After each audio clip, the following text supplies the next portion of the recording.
Now I notice it was by a slight work of elision, a bit of tap dancing there, that Dr. Turek went from being a deist to a theist, and then from being a theist to a Christian.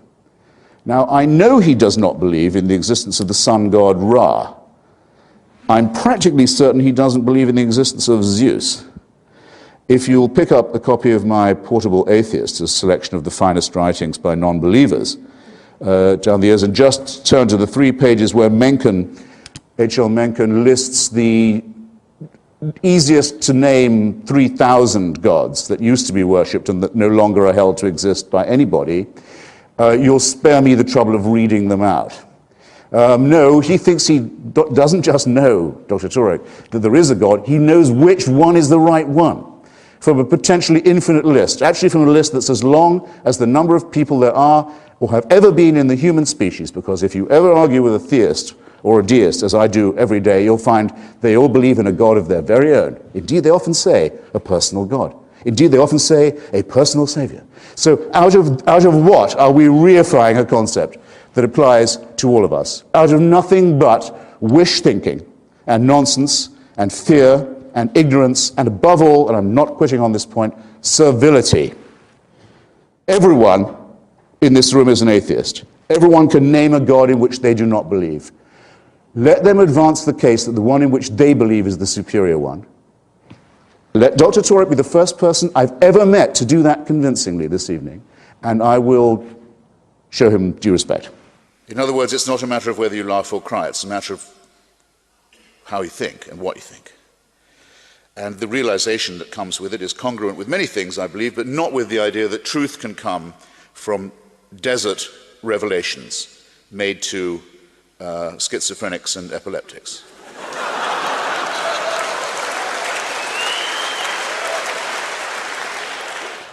Religion, theism, not deism, theism I underline. Theism says that all our manifold problems, what is the good? How shall we live it?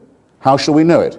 How to explain suffering? How to confront the possibility of our own, perhaps molecular irrelevance?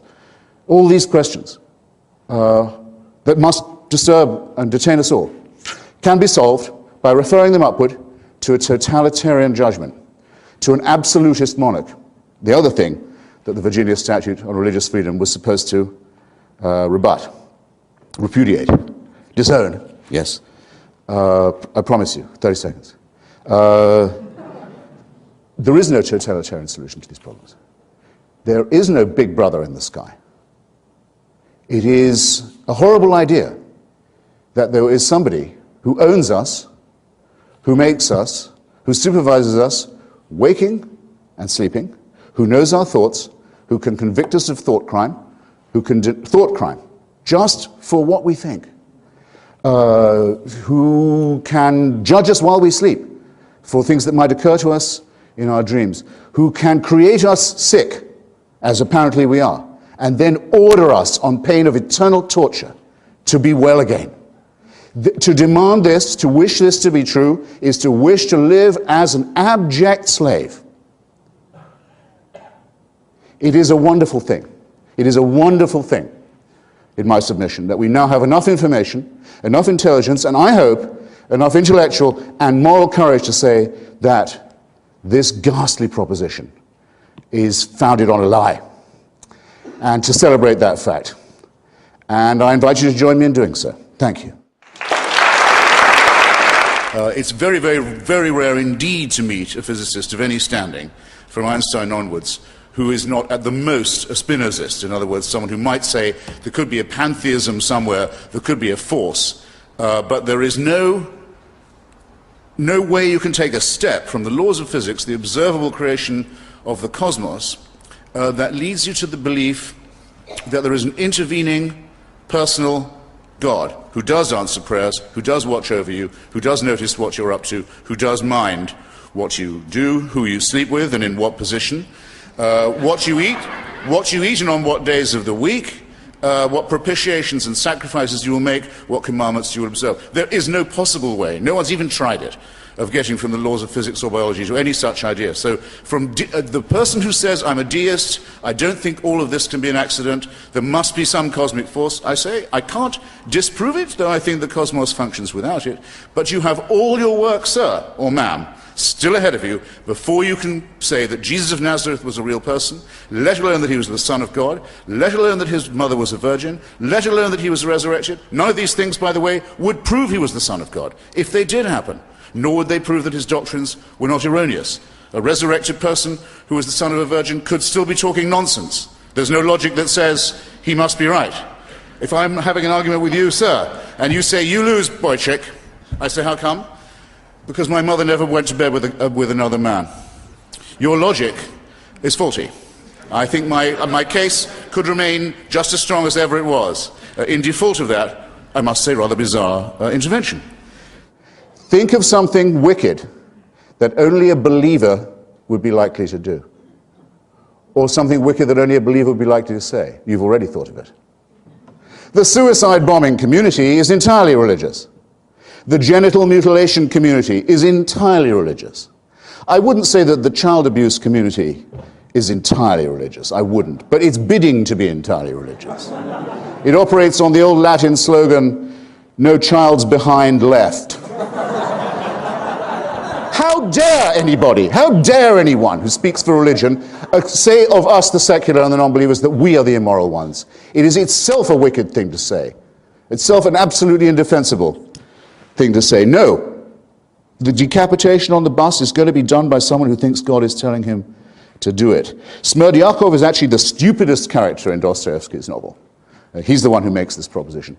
Everyone has to understand that it is those who feel that the divine is prompting them, who feel they're permitted anything and everything. And it is those who are the leading, most salient, most violent, most vicious opponents of the values and civilization that Thomas Jefferson stood for and promulgated.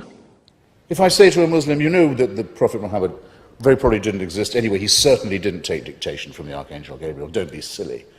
The guy acts as if I've said the most unbelievably horrible thing.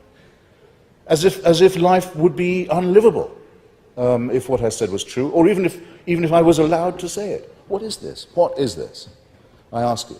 It belongs to the childhood of the race. It belongs to our bawling, spoiled infancy. We have to grow up and get over this. Now, why it is that people believe it, I think I can make a guess. I think people are afraid of dying.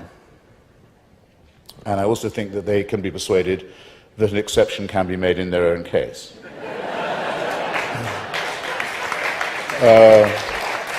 If they make the relevant propitiations and so on. I'm not of that view. I'm really not. I mean, just try it. Just try standing in the airport or on the street, see them come towards you. Ask first which species of primate they'd be. Okay, is that a chimpanzee there? Is that a silverback gorilla there? Is that an orangutan there? You'll find everyone you know falls into one category or another. It passes the time at airports. And then you say, now look at that one. Now if that one had gone to church every day and gone to confession every week and tithed himself and so on, he'd be absolutely assured of eternal life. He'd have nothing to worry about. See if you can make yourself believe it. Then see if you can make yourself believe it about yourself. Well, obviously people can, and there are obviously people who know how to make a living out of this racket. But that's why when I'm told, well, at least you must respect people of faith, I say, well, actually I don't. I don't think lying to children for a living is a respectable occupation. So if you give me my most microscopically small assumption of human existence, for at least 70,000 years, heaven watches as the human species is born, dies, usually of its teeth, usually at about 20, usually its infants having about a 9, 10, 2% chance of living beyond. I don't have to draw you a picture. Watches this with indifference. Thousands and thousands of generations, miserable, illiterate, starving, hungry, to say nothing of the wars they'll fight with each other, to say nothing of the cruelties they will inflict as well as the ones they will suffer just from existence. And only 3 or 4, perhaps 5,000 years ago, heaven decides it's enough of that. It's time for an intervention. And the best way to do it would be in the most primitive part of the Middle East, not in China where people can read and have looked at telescopes. No, in the most primitive part of the Middle East, basically by offering human sacrifice to them. This is a doctrine that cannot be believed by anyone who's studied anything scientific, anything historical, anything archaeological, anything paleological, anything biological. Can't be believed by anyone. It can be only believed by someone who wants to be a plaything and a slave of a pitiless totalitarian power. How glad we should be that the evidence for this ghastly entity is nil. Good. Thanks.